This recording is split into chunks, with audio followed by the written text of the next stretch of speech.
52% of customers would repeat purchase from a brand they enjoy if they enjoy the packaging. That's a lot, right? So from a business perspective, that matters. 40% of consumers are likely to share packaging on social media if it's unique. That's a ton of people as well, right? Nowadays, 68% of people or consumers consider environmental impact when making purchasing decisions. So listen, we can talk about this looking nice. We can talk about it being luxury. We can talk about it sort of resonating with folks. But at the end of the day as well, and this is where my sort of finance and business hat comes on. It's a business decision that makes you money, right? If you really pay attention. It's extremely important because, as I just said, people are making buying decisions off of this, and it can literally make or break your business. You're listening to the Black to Business Podcast, an educational podcast providing Black entrepreneurs with the tools and resources to start and grow their businesses. We chat with vetted Black entrepreneurs, thought leaders, and business owners as they provide tips and resources to help take your business to the next level. I'm your host, Monique T. Marshall.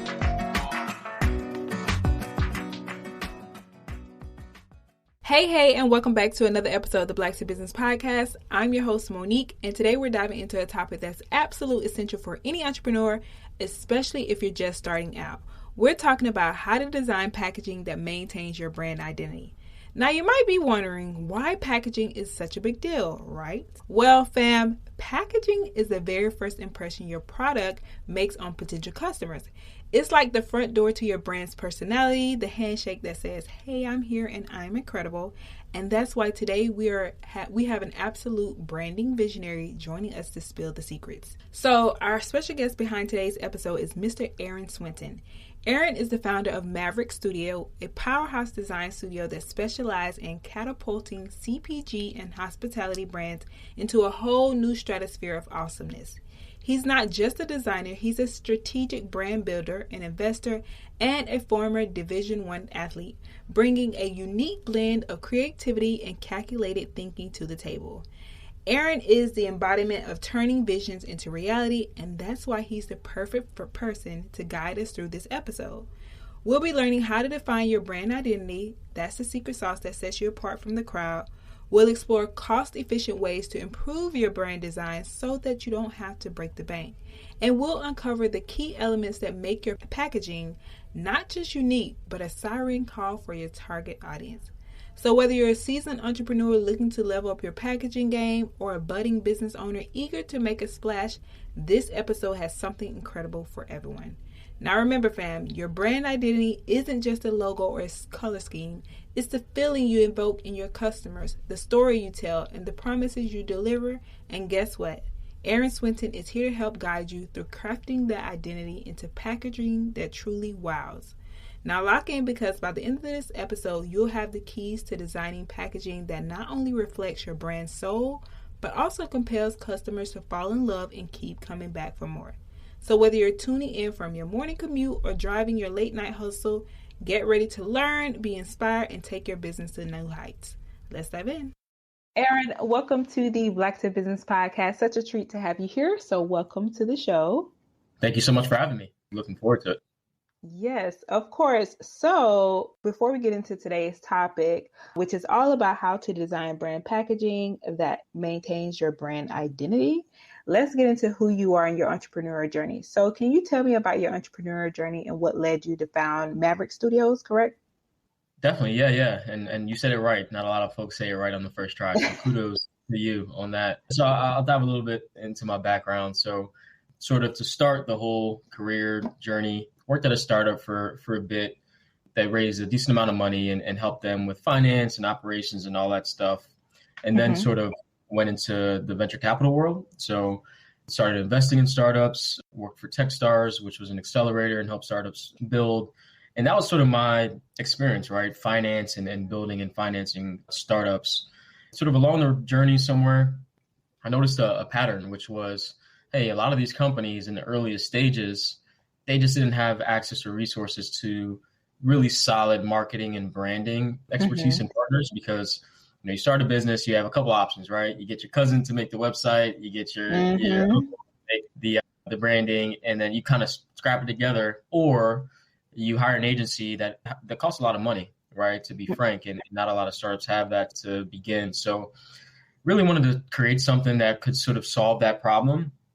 And to be honest, I wasn't really a marketing or branding guy at all, but I understood the startups and sort of the strategy behind it. So I asked one of my longtime friends who was in the space for a long time to, hey, do you want to start something and go out and help startups with marketing and branding in the early stages? So, raised some money, got a little team together, got some in office space. Since then, we've been helping some startups out in marketing and branding. Love that. And Aaron, you are also a former Division I athlete and team captain. So how did this influence your approach to business and brand building? Yeah, great question. So I've always been one to really enjoy just building things, whether from scratch, really. So whether that was myself coming in as a freshman in college and giving myself the skills to eventually get on the field or be good enough to get on the field, or being a part of that team that you just mentioned, and from preseason to the first game, really focus on building and getting people together and trying to, just build great things. So they may seem disparate, marketing and venture capital and all this thing, but the through line is really, I truly enjoy building things from the ground up. Capital and startups and even marketing and branding in the early stages allows me to do that, especially on the entrepreneurial journey. You got to have leadership skills. For me, being a D1 athlete and playing ball and, leading 95 men gave me sort of some skills needed to be able to do what I'm doing today. Wow, leading 95 men. Oh my God. I can only imagine. you can only imagine, right? Yes. It wasn't easy, but had some good folks on the team. It's a lot easier to lead a small team than 95 young college men. Let's just put it that way. I believe you. Okay, so thank you so much for sharing your background. Now let's get into today's topic. So at Black to Business, we always like to have our audience understand the basics. Let's talk about the importance of having a symbolic brand identity. So for you, Aaron, how do you define brand identity, and what would you say distinguishes it from brand design? Yeah, no, it's a great question. And that's something that we focus a lot on with our clients. And the way we like to break it down is, brand identity is really, who are you? Who is this brand? And beyond that, who is your audience? And then the brand design is the actual physical design of that thing. The design piece is really just a manifestation of that pre-work that I was just talking about. To get to sort of the brand identity piece, it's really about finding your authentic voice. And the way that you do that is doing the homework, right? So who are you? Who do you stand for? And who are you serving? I think sometimes a lot of people sort of skip over the who are you serving part and go straight into trying to design things. But at the end of the day, right, you're not selling this stuff to yourself. You're selling this stuff to your audience, to your customers. So having a really deep understanding of them is extremely important. So customer reference calls, we're talking about doing some analysis of your competition, things of that sort really go into creating that identity and understanding who you are. Once you understand who you are, the second part is really easy. Our job as an agency, for example, is to help you understand your identity, but then take that, get into your mind and get into sort of what you already explained and just manifesting that on, packaging or your website or things of that sort. But, it's more than just looking nice, right? On the design piece, it's really about creating a story. And like I said, being authentic. And I love that you said that so many people skip that step, but it's so important. So I also want to talk about the importance for businesses who are listening to have a brand identity that represents their core values and their mission. Why do you say that this is important? Times have changed, right? The way people buy things nowadays are totally different than they were, let's call it even 10 years ago. People buy from brands that resonate with them. If it doesn't resonate with someone and it doesn't make a great first impression and it's not authentic, folks are going to pass. This does two things. One, it gives smaller brands the opportunity to really compete in the marketplace with, other big brands that have been out there for decades because they're authentic and because they speak to a specific person. But two, if you're not really careful about sustainability, sort of your mission, your impact, and some of those things, people can see right through that, right? They can see right through that. and it can ultimately negatively affect you. And in a world where we have TikTok and Instagram and all these things, and there's so many opportunities to speak on behalf of your business and really serving as an ambassador for your brand, it's more important than ever to focus on those things that you just mentioned. I totally agree. Now we know what brand identity is. And the next thing I want to talk about is how people can go about developing their brand identity that actually resonates with their target audience. So what would you say are some tips to help folks develop that brand identity? Yeah, that's a great question. You can do like formal workshops, or you can just kind of go out there and just use intuition. When we're first sort of talking to folks, the thing that we recommend the most is just going out and talking to as many people as you can. Talk to people that you think would enjoy your product. Go out, try similar products. So like really just get that affirmation about what you're building in the category that you're building in.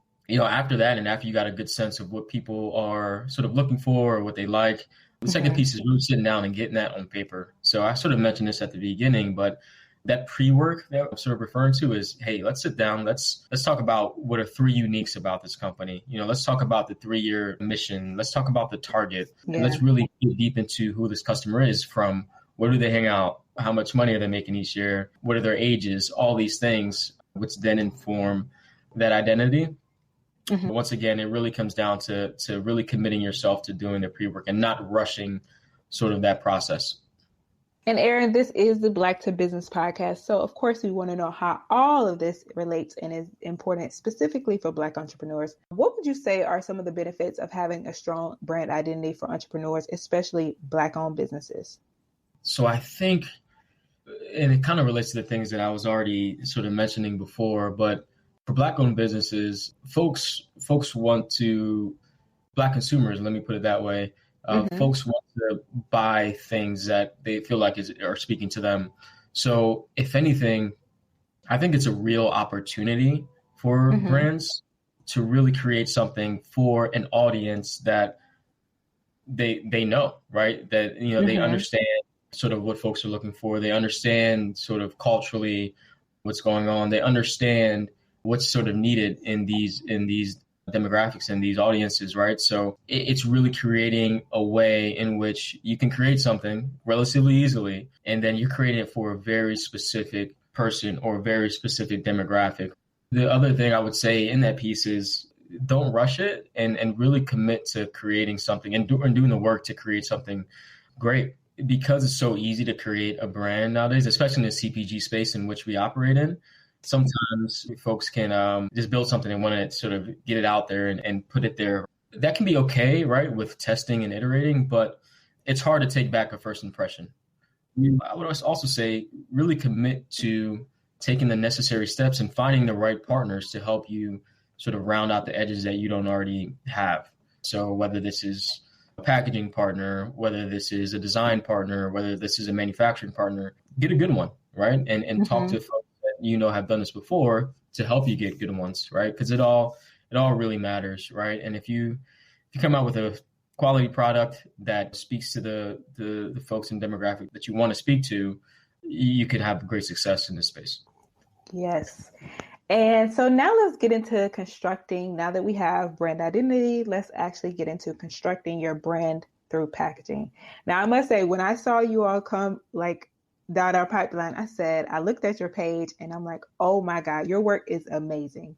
And everything just stands out. So I'm so excited to really talk to you about the design and packaging. So great work that you are doing. So getting into why is it important for businesses to really put that effort into packaging, in their packaging design? Yeah. So, I'll just sort of throw out some numbers here. 52% of customers would repeat purchase from a brand they enjoy if they enjoy the packaging. That's a lot, right? So from a business perspective, that matters. 40% of consumers are likely to share packaging on social media if it's unique. That's a ton of people as well, right? Nowadays, 68% of people or consumers consider environmental impact when making purchasing decisions. So listen, we can talk about this looking nice. We can talk about it being luxury. We can talk about it sort of resonating with folks. But at the end of the day as well, and this is where my sort of finance and business hat comes on. It's a business decision that makes you money, right? If you really pay attention. It's extremely important because, as I just said, people are making buying decisions off of this, and it can literally make or break your business. As we think about the future and the way that sort of this is going with, new brands and things of that sort, there's just going to be way more brands out there and way more opportunities to sell things because it's easier than ever to do it. So how do you differentiate yourself amongst the competition? The way to do that is some of the ways that I mentioned before. So all I have to say is really important, both from a design perspective. You want to sell something that you're proud of, and you want people to buy things that they're proud of, but also from, business perspective, right? I mean, those numbers I just rattled out, those are really significant numbers. So it's extremely important. Yes. And so, Aaron, one of the things you also spoke about earlier is your journey into creating your company. And you spoke about how a lot of people, small businesses, are dealing with limited capital. So I want to get into the benefits of investing in the time and resources into creating this unique packaging that aligns with a brand's essence. Like, what would you say to someone why it's important to invest in this, both the time and the resources?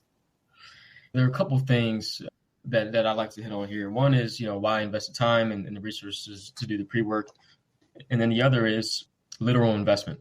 How do you get cash and capital sometimes to start some of these things? So as far as time and resources, you just got to look at sort of the cost of doing this thing. Yes, you're going to invest your time. You're going to invest some dollars up front to do this if you want to do it the right way. Obviously, you're a startup, you're a smaller business, and you want to be conscious of how much you're spending, right? And that's extremely well. I'm not saying go out and spend everything you got to sort of do this, but I am saying, hey, you want something great, you're going to have to find partners and maybe freelancers or whatever it is, or invest in yourself to learn specific skills to be able to do this the right way, because there is a right and a wrong way. So all of that, there's a price tag that you put on that.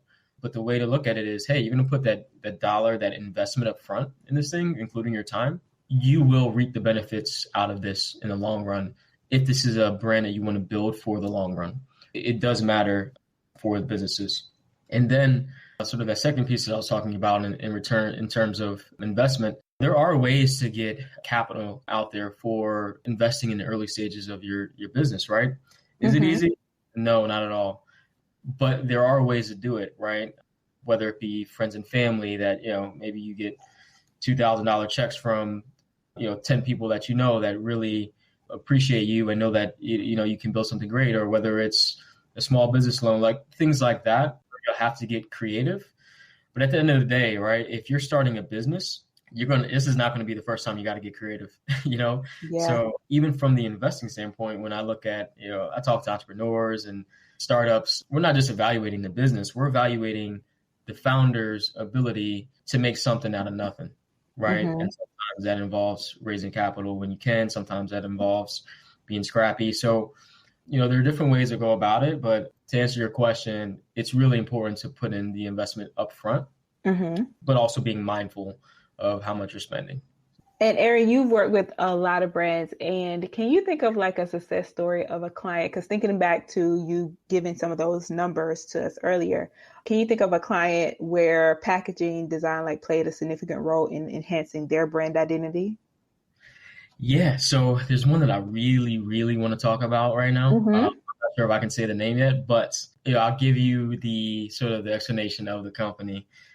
So this brand is actually a makeup brand, and the founder was looking for sort of a brand and an identity and a product that young women athletes can use, right? So the problem being a lot of young women that are athletes and, working out and sweating, they don't have a makeup product that they can use without it sort of smearing on the face or causing acne or things of that sort. So she created a product that swimmers can wear, that women basketball players can wear, that, a woman in space can wear, which is, if you think about it, it's really important, right? And, young girls that want to, look beautiful, but want to protect their faces, there's nothing out there right now, right? So, part of the process in helping her create the packaging and the identity and the look and feel for this brand was, hey, who are you really talking to? And what are their inspirations? So we looked all the way back in the Olympics, and we looked at, successful athletes that are women that succeeded in the Olympics. And the whole idea was, hey, let's create packaging that sort of pays homage to, the past, but also is bold in how it presents itself today, right? Because a lot of makeup is minimalist, it's nude, it's sort of quiet, but these young athletes, they are doing this thing, right? So how do we create something that speaks, once again, to the audience, right? And keeps that authenticity. And the founder, she was a Division I athlete herself, so she understands, right? So a lot of times as a design firm, our job isn't to create this ourselves and create sort of this look and feel and all this stuff. It's to draw that out of the founder and the audience, right? So it's guiding someone through that process. So long story short, we created the packaging and sort of the look and feel for the website and everything that was bold. That was, it had bright colors, it had bold letters, and it really, in the way we like to put it is, hey, we want to be sort of your teammate in this. Right? So you're not just makeup, we're in your corner. And there's so many things that you can do with that. And you can just imagine, a young girl walking down the store and, they see this thing and, then the story behind it. That really resonates. And that's a great example of why packaging matters. And it's not just look and feel, it's to make a statement and to tell a story, which in that case, we think, well, and I will tell you the name of it, as it's launched, but we just got to keep it under wraps. No insider on Black to Business. Give us a scoop. Yeah. Soon. I'll let you know. You'll be the first to know. Okay, we'll take it. We'll be the first to know. Y'all heard it. Okay. All right. So yes. Okay. I love that. And I love the fact that you mentioned like telling a story. Yes. So nowadays people are also very conscious of sustainability and all of these amazing things. So I want to talk about, for those who are listening, how can brands create packaging that's both unique, you have both uniqueness and it's sustainable while still being able to maintain their brand identity? Yeah, another great question and one that really matters nowadays. So the way I would answer this is, just find really good partners that can help you understand this stuff, because it's not just, hey, this is organic or, hey, this is a healthy product. It's also a compliance thing. So, if you're going to use some of these products and, you want to put it on your packaging and you want to sort of make a statement to the world, you just have to be really, really careful about how you put that on some of your packaging, because if done incorrectly, it could be an actual issue for your business. I would just say, look into compliance laws around some of this stuff. Look into what the FDA says about what you can say or what you can't say on some of your packaging and some of your products. And then, if you can't, or there's any gray area, or you can't figure some of this out, there are amazing partners out there that can help you understand this. If you were to find a contract manufacturer or a contract packager or a design firm like us, we can help guide you through this stuff because we've seen it a million times, right? Whether we help you directly ourselves or we point you in the right direction. We've seen it, we've done it, so we can sort of help you in that regard. But it's really important. And there are a lot of service providers like, packaging and manufacturing firms that truly understand this. And they have specific services to help entrepreneurs and businesses get the supplies and packaging they need to make some of these claims that you're talking about. Awesome. Now we're still on constructing your brand through packaging. And I also want to talk about how businesses can effectively incorporate like their brand colors, their logos, and typography into their packaging design, because sometimes we get it right and sometimes we get it wrong. So what would you say to that? It's a great question. And it's definitely an art. And listen, I'm going to be honest. I am more the strategy guy on the business, but I walk through a lot of the process with the team. But from, like you're saying, from my amazing team, what I've learned is definitely an art to this stuff. And there's even a science to it. I just learned about the psychology of colors not too long ago from one of my team members. That's an interesting topic. Colors evoke emotions and some of these things really matter. So you have to be mindful of that as well. But, as far as integrating some of the look, feel, story, colors into your packaging, you just have to be really intentional about it. As far as a color palette, a lot of times a color palette may be beyond, 2-3 colors. It may be 4 or sometimes 5. You want to really understand how the competition is positioning themselves. And, you can sort of understand where trends in that sort of category are going. And then you can do a couple things, right? You can be the rebel and create something that's totally different than that, or you can sort of go along with the current trends, which is also not a terrible way to position yourself, because some of that stuff does matter. Just going back to the integration question, every project is different for us, right? Managing and working with a team of artists, you learn that pretty quickly, and that our job is to, at the end of the day, think outside the box, right? So literally, there could be packaging that has 2 colors on it, which, is a thing, but then there may be one that has 3 colors and an animated sort of character on it, right? Like that's that can happen as well. So it's hard to put sort of one way of doing this onto everybody because it's totally different. But the thing I would just go back to and saying is, think about your customer, think about your audience, even test that with people that you know and people that you trust. That's a way to reduce costs before going out and spending all this money on packaging, when you can just, get a couple samples, show them to your friends, get some feedback, and see what they appreciate and what they like. Because if they're good friends, they'll tell you the truth. I love that you said that, get the samples, because people think they just have to go all out at first. And I love that you said, start small, get the samples, get some feedback, and then go and do what you need to do.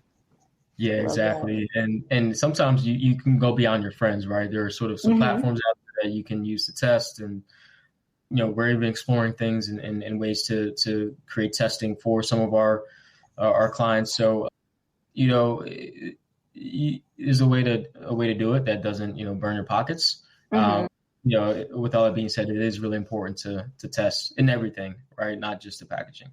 Yes.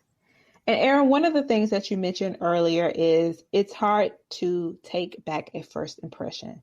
So I'm sure that every client that comes through your door is not their first time creating their brand. But when you're working with those clients who are well established on their brand identity, but they want a fresh packaging design, how do you ensure that it's cohesive while maintaining product uniqueness? No, actually, I want to go back to, what tips would you give to somebody who is thinking of refreshing their design? Yeah, that's a good one right there as well. So tips would be from a strategy perspective. Look at what's winning out there right now.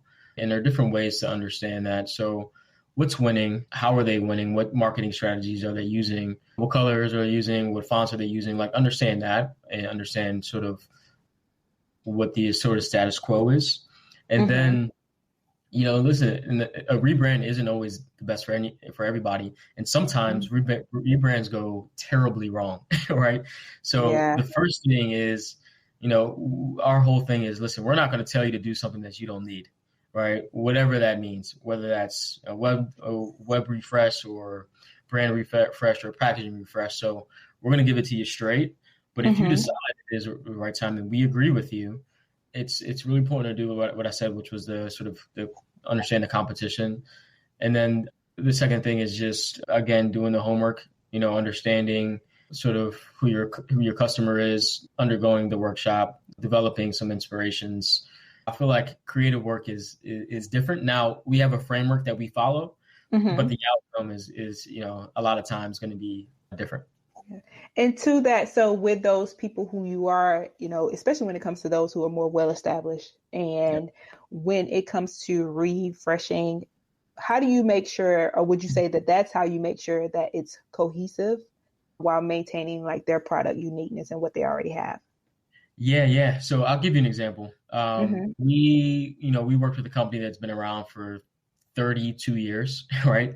And our job was to come in and rebrand the entire business, right? And this is a company, what they did was they installed draft beer systems all across the East Coast, a huge company around for 30 years. And, to be quite frank, the only reason why they were making money was because of who they are, right? Because of their long-standing success and things of that sort. So we went in and we sort of clean slate and we created something totally new and totally different, right? So in those situations, or in that situation specifically, we had to be extremely careful to not lose that sense of who they are while still using those inspirations right? And things that they've created to create something new and something fresh. So it's definitely a delicate walk, right? You kind of have to things onto some of these companies, right? Because you're doing something for 30 years, you're not always as open as you should be sometimes. But again, it's drawing inspirations from the work done. It's drawing inspirations from the product. It's drawing inspirations from sort of what you already created in your mission statement. So I don't think, a lot of times a total rebrand is a way to go. I mean, you look at what Elon Musk did with Twitter. I was thinking that. Yes.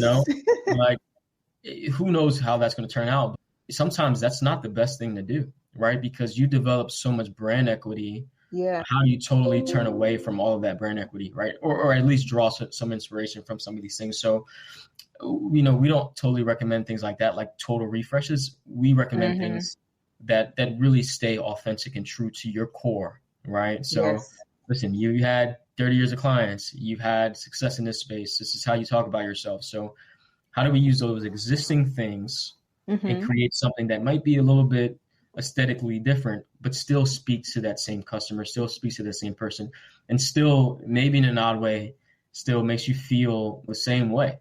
With that example of that company that I told you about, we changed the colors, we changed the logo, we changed the website, we changed the uniforms, we changed the wrapping on their cars, we changed everything. But with that being said, it still had the same feel, right? It still felt the same. It still had the same messaging. So it's hard, that rebranding and refreshing, especially for established companies, is not easy. Because, if you have a startup, you're starting from nothing, and, you can sort of test things out and change. But when you have established companies, you have people that you've been working with for years. So how do you honor that, right? How do you respect that and make them feel still a part of what you're doing? So yeah, that's how we think about it. Aaron, I'm so glad for this conversation because it's making me think too. It's like there's so much that goes into this, and it's an art and a strategy to it. So yes, so much insight. And so how would you say online shopping has impacted the process of like creating packaging that aligns with brand identity, or just in general, how online shopping has impacted everything? This is a great question. And this is a question that I love to answer and love to think about. So just to give some context, we operate in the CPG space, mostly in the food sort of section of things. So that space especially has changed so much as of recently, right? So let's take a step back and think about, how things were 15 years ago or so. So, you're hungry, you want, I don't know, noodles or rice or whatever it is. You go to the store and you walk through the aisles and you pick what you want, right? Not a ton of options, but that's what you did, right? And you did that for everything that you bought. Fast forward to now, the way that a lot of people are making buying decisions are, they see a social media post about a product that they want, and they love the way the brand speaks to them. They see an advertisement as they're scrolling through Instagram. And then, instead of going to the store, you can click on the ad, you can go to the website, and you can buy the product on the website. This is a totally new phenomenon that was never a thing in human history before, right? So how does this change things? There's a lot more competition, and there's a lot of ease of transaction. So if you can win somebody early in sort of this digital space, you can build a great company. You have some companies out there right now that operate exclusively online, right? I can't tell you how many CPG companies in the food space do that. And that's unheard of, right? If you didn't get shelf space before, good luck selling your product out of your trunk, right? It just wasn't happening. Now, the way we sort of explain it is before everybody was competing for shelf space. Get on the shelf, sell my product. That shelf space is now online, right? So instead of competing for shelf space, you're competing for attention. So if you can win over somebody's attention, and nowadays in online, you can make great sales. But if you're not really catering to that online presence and some of that branding and your brand identity, things that we're talking about, you can lose, right? You can lose some of those customers. You can not take advantage of that. So it's one of those things where it's amazing if you're paying attention to it and catering to it, but it can also hurt you if you're not paying attention to it and catering to it. And I'll give another example. The way things work in sort of this food industry is you want to get on the shelves at a Whole Foods or something like that. A buyer has to make a decision of who they're going to buy to put on their shelves, right? But the way that these buyers are making decisions now are sort of based on online communities that brands have been able to create. So if I have, a brand that's in the food space and I have an awesome online community, I have followers, I have engagement, I'm making a ton of sales online, that buyer or that retail store is way more likely to put me on their shelves than somebody else that's not paying attention to their online identity, because they know that once I'm on the shelf, once the brand's on the shelves, their community is coming through, right? The community is going to come through. They're going to buy this product. So it reduces the risk a lot for the retailers and the buyers to take some chances on newer brands. So listen, it's changing like crazy. Yeah. Now you have TikTok, now you have all these things, and it's really important. It allows smaller, newer brands to compete, and it can hurt some folks that aren't paying total attention to it. Yeah, it's so true. I just remember like even people thinking about buying food online, like that was not a thing. It's like, you want to ship me my food? Like, I need to go into the store and pick it up, actually touch it. So it's so true. Things have definitely changed. It is crazy. And so now let's get into, we've walked through first understanding the importance of brand identity, then constructing your brand through packaging. And now let's talk about more of understanding that target audience and how do you measure that success. So Aaron, one of the things you spoke about is some ways that people can get consumer insights and do some market research. So how do businesses actually utilize their insights and that market research that they've done to ensure that their design is resonating with their target audience? Another great question there. So there are a couple of things that you can do, right? One is actually leveraging sort of data and databases and really seeing what things are trending out there. Sometimes that costs money to access, so we don't always recommend that for folks. But the other thing is just cold hard sales, right? So it's really important to get first party data from your online sales, especially. So, if folks are coming to your online store and they're making purchases, the more visibility you have to understand who the people are that are making these purchases, the better you can be at understanding who your actual target audience is, right? So, when you're doing a pre-work, a lot of this is you're speculating on who your audience is, right? There's some things that you can do to get close, but you don't know, right? So to your question, how do you know if that's actually working? You're actually penetrating those folks. Just looking back at that data and understanding as much as you can about your community and your folks, right? So beyond the sales, another big way to sort of understand this is, listen, engage with your people, right? Engage with people that like your brand, talk to them, ask them questions. And you'd be surprised. A lot of folks want to be involved with something great. They want to be involved with the brand. They want to have a say, right? So, I even know a company that has, they create, ramen that's selling in stores. I think the company's called Omi. And what they do is they have an 8,000 person Facebook group. And this Facebook group is like their ambassadors for everything, right? So when they're trying out a new flavor, they ask their community, they send them, some packets to let people try it out. When they're trying out new colors for things, they send questions to their Facebook community, folks answer. So that's a beautiful way to, keep folks engaged, stay authentic and true to who you are, but also understanding, hey, to your question, am I actually penetrating the target audience that I set out to penetrate?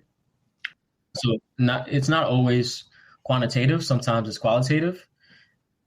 And, you got things like reviews and things like, you can sort of use to get around to that. So, all I have to say, there's a couple ways to do it, but it doesn't always require, spending a lot of money. Sometimes it's just good old-fashioned talking to your folks, right? And creating a way that you can get feedback as well. Aaron, this has been so amazing, and you have given us so much insight and value. So now let's talk about more about the work that you're doing at MAVRK Studio. So how is MAVRK Studio helping business owners and creatives with their brand building and design needs? So if you could talk about your services and your processes and your ideal clients. Yeah. So the way we like to explain what we do is we help business modernize their their brands and then advertise online to increase sales, right? So what does that mean? Modernizing your brand can mean branding, packaging, photography, as well as web design. And then on the advertising piece, we do two main things.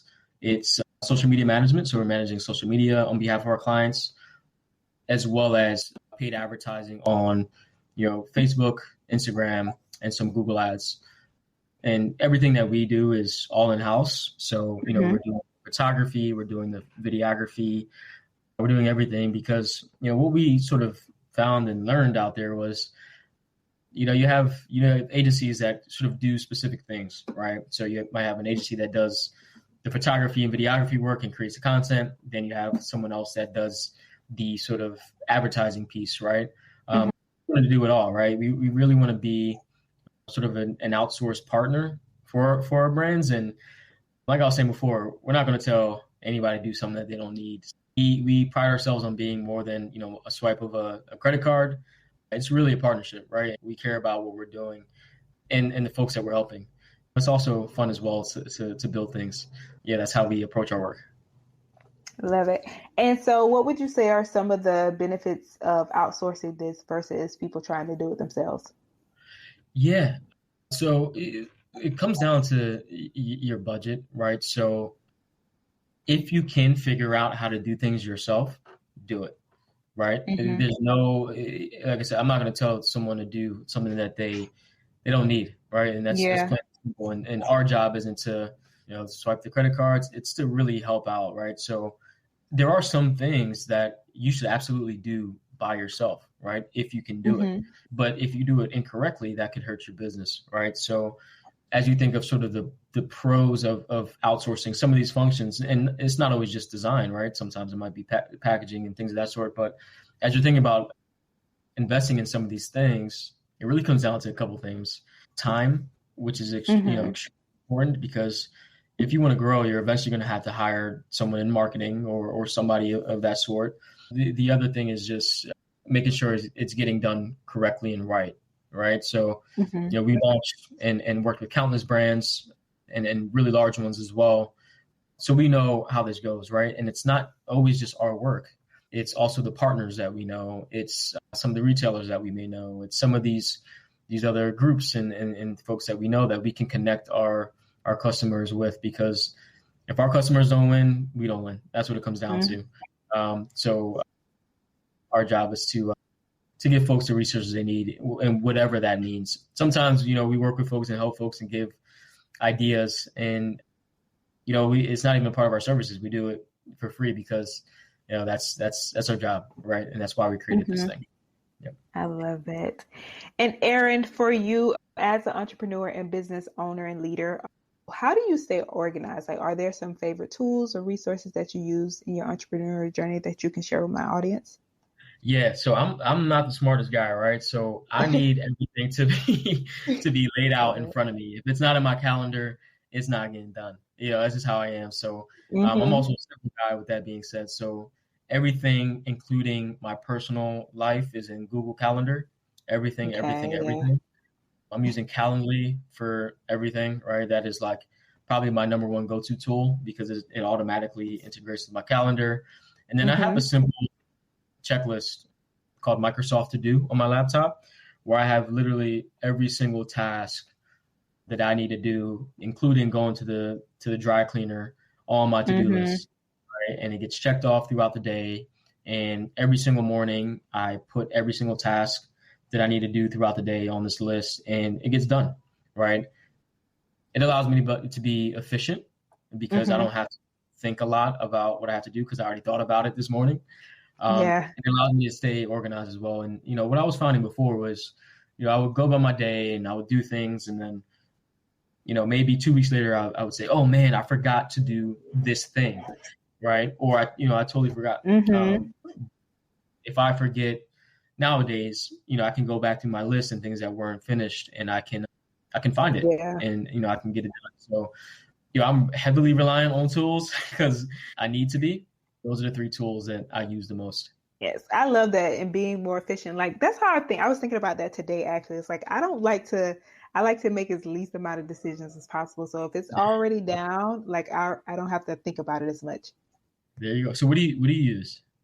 I am old school. I use Google Calendar a lot, but I also use a physical planner. So I take whatever's in my physical planner and then transfer it over to Google Calendar because I'm not so techie, but I understand like I don't want to take this big planner everywhere I go. Yeah, So, but for me, I have to like write it down and then yeah. I like ClickUp as well. And we use Acuity Okay. for scheduling. But yeah, Awesome, those are my awesome. top. So the Yes. problem with writing for me is really bad handwriting. Me So too. listen, it's real bad. It's really bad. So I go back through my notes sometimes. I have no idea what I write down. Oh, you So couldn't read it. See, I can that understand my that's my crazy problem. writing. That's my Yeah. problem. So, I- if I could write better, I'll be right there with you. But I can't Okay, do it. we'll stick to yeah, I got you. So stick to the calendar. I got it. So, what advice would you give to somebody who's in their first year of business? Yeah, listen, and here's the thing as well, right? So I'm learning every day, right? Mm-hmm. So there are a ton of things that I'm still learning right now. But I would, if I could go back, I'm just thinking about myself in the first year. Mm-hmm. One thing that I did really well was I talked to people that were further ahead than me in the same Mm, industry, right? And that helped me out so much because it allowed me to learn things that they made mistakes on without having to make them myself. And yeah. it just accelerated my timeline so much. So that's one thing that I did really, really well, to be honest Mm-hmm. with you. I still do it today because it helps out so much. And then the other thing that I would sort of give advice on is, and I'm not just talking about designing these things, but I would outsource some of the tasks that you're not good at, right? Mm-hmm. So sometimes this is accounting, right? Sometimes this is grant writing. If you're Yeah. looking at grants, sometimes these are these certain things, and don't be afraid to make some of these decisions, especially if they can result in a higher return on your investment in the long run, right? Mm-hmm. You're trying to build something big. Your time matters, and you need to be spending your time on revenue generating things and tasks. And if you're sitting there, you're balancing your books all day, every day, you're Yeah. not really focused on making money, right? And those are things that I haven't done the best job at, and I still sort Mm-hmm. of make mistakes at. Mm-hmm. But those are things I would probably change if I could go back to year one. Yeah. Y'all better listen to Aaron. I heard him tapping on the desk. He meant every word. It's like this is Yeah, what I did. yeah, So, yeah, exactly. Because still bothers me to this day. But yes, I felt it. I felt it. And for you, what is the best risk that you've taken? oh man, I'm a big risk taker. Mm-hmm. So I think COVID really changed a lot of things for a lot of folks. Um, Mm-hmm. During COVID, I quit my job and I moved to Puerto Rico for 3 months, and I had Wow. no plan or no idea or what was going to happen next, right? But that experience allowed me to sort of clear my mind and just Uh-huh. really think things with clarity, right? So through out of that came opportunities to become an investor in a lot of startups, which I did, Mm-hmm. um, and the other was to help create MAVRK Studio, which sort of was just birthed out of deep thought. It was a huge risk to kind of quit a job and not have any plan. And I'm not saying folks should do this at all, Yeah. but yeah, just like stepping away from everything for a bit was really important to me. And Mm-hmm. this is my quality of life after that, and making these decisions has been so much greater, even though I'm working way much more. Yeah. Um, it's allowed me to sort of prioritize and think about what matters to me. So yeah, I always recommend folks kind of taking a step away and just thinking clearly. I live in Manhattan, so it's hard to do that Mm-hmm. sometimes. Mm-hmm. Yeah, Agreed. right. But for me, yeah, it was just like just dropping it all and just kind of thinking about what's next was the biggest, I guess, risk that worked out for me. Yes. Love that. Love that for you. And lastly, we have to do a quick round of not so serious business questions. So these Okay. are quick. So the first thing is, which TV show do you wish still aired? Ooh, wish still aired. Oh, I used to like Robin Big. Robin Big. Oh wow, that is the old one. The old school. I haven't What do heard you that think I one was in a going to minute. say?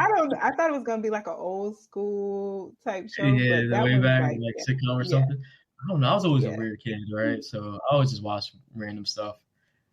That is That was an interesting one for me. Yeah. yes. Okay. And what superstition do you still believe in?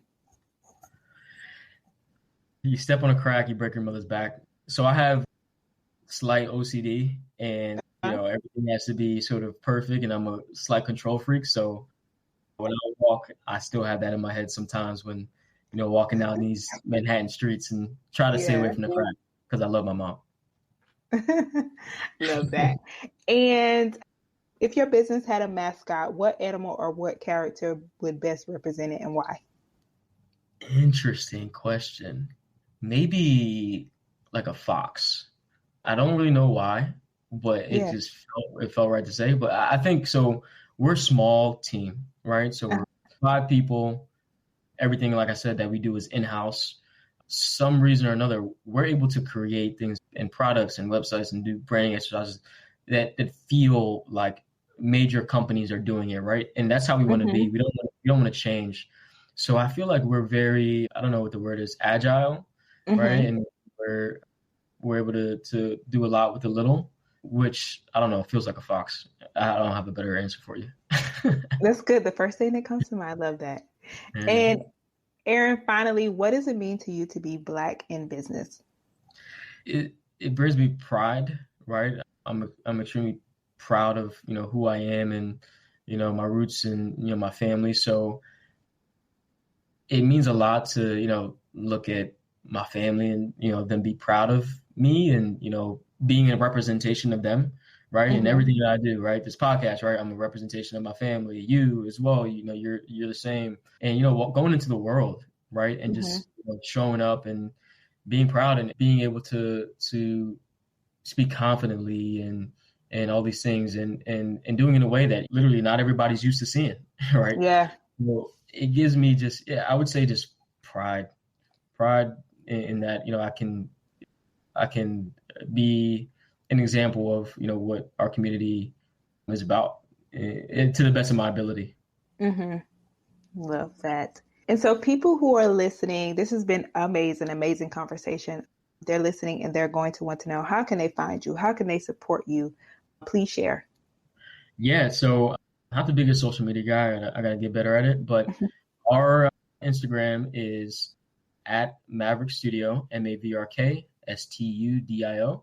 My Instagram is at Noondig, NOONDIG. And but I don't use that much. I would say the best way to find me personally is on LinkedIn. So just Aaron Swinton, LinkedIn, and you can find me pretty easily. Awesome. So we'll be sure to put those in the show notes. Aaron, this has been amazing. Thank you so much again for being on the show and everything that you are doing. So thank you. Awesome. Thank you so much. And great work you're doing here. Appreciate it. Shout out to Aaron for informing us of the steps needed to successfully leverage our brand identities through packaging. Before we end the episode, let's go through some of the key takeaways. Aaron highlighted the value of taking time to define and develop your brand identity to get the most out of creating brand designs. Thoroughly understanding what you want your business to be makes it easier for customers and clients to resonate with your brand. It's hard to take back a first impression, as Aaron said. He also brought up some ways to get feedback on your products. During the early stages of creating products, he suggested reaching out to people you know to test samples of what you have. Once things are in motion, talking directly to your customers is a great way to be sure that you're getting through to the audience you're targeting.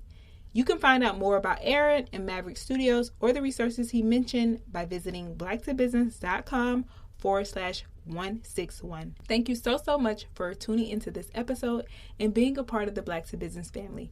We truly appreciate your support and listenership, and I will chat with you next week, same time, same place.